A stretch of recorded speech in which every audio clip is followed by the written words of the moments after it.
First जब ये hand pick हुआ था to lead Pakistan in 2019 across all formats, he was a wrong choice. और कहीं कप्तानी कहीं नहीं की हुई थी, उनमें वो तड़ नहीं थी, वो इम्पैक्ट नहीं था, वो लीडरशिप के जो आपको कुछ चाहिए होते हैं, एक पैटर्न नहीं था। और सिर्फ उनके पास जो था वो world class talent, skill, execution of his batting. Probably he's one of the finest batsmen in the history of Pakistan of all agreed generation. Agreed. अच्छा, अब आपने कप्तान जब बना दिया और उसके बाद T20 में स्पेशली इनकी एक कंफर्ट जोन बनी जिसमें इनको T20 के बड़े गन प्लेयर्स मिले, इंक्लूडिंग शादाब था, आपको शाहीन शाह अफरीदी ऊपर से आउट कर रहा था, Rizwan was complimenting, so Hasan Ali was performing then, और इमाद वो जो है आपका Mohammad Nawaz was there, so Haris Rauf आ गया।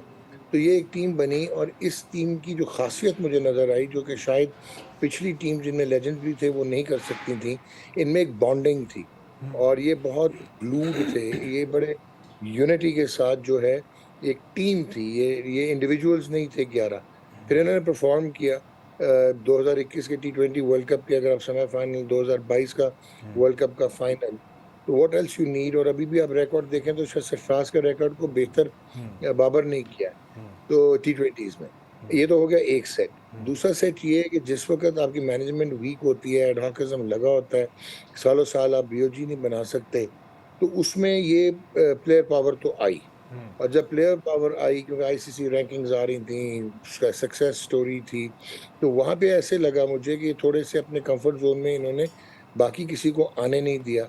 जो इन इंडिविजुअल्स इनके क्लोज थे वो क्लोज रह गए, the players I am talking. और इन्होंने शायद T20 के प्लेयर्स पे बेट किया कि वो ओडीआई में भी डिलीवर कर देंगे, which was a wrong choice. तो इसका फेलियर का फ्लैग तो बाबर को लेना चाहिए। अब असल कहानी क्या है कि बाबर इसके बावजूद भी इनको कोई ना हटाता, जो इनका एक प्रोफाइल हो गया हुआ था।